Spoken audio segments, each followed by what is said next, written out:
दुनिया कहे छे जे भारत बड़ खाई छे, क्लिंटन के कहलकै जे भारत बहुत खाता है।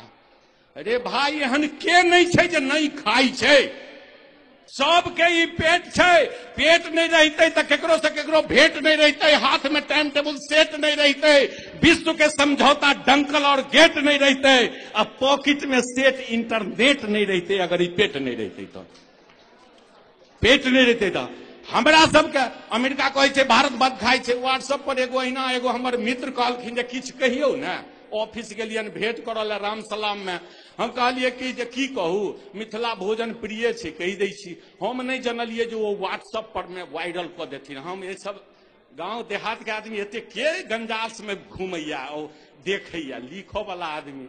वो कहलखिन कहियो, हम कहलिए जे पंचगौव परमेश्वर द्वारा प्राप्त जे हम सब करै छियै, सचार लगा कर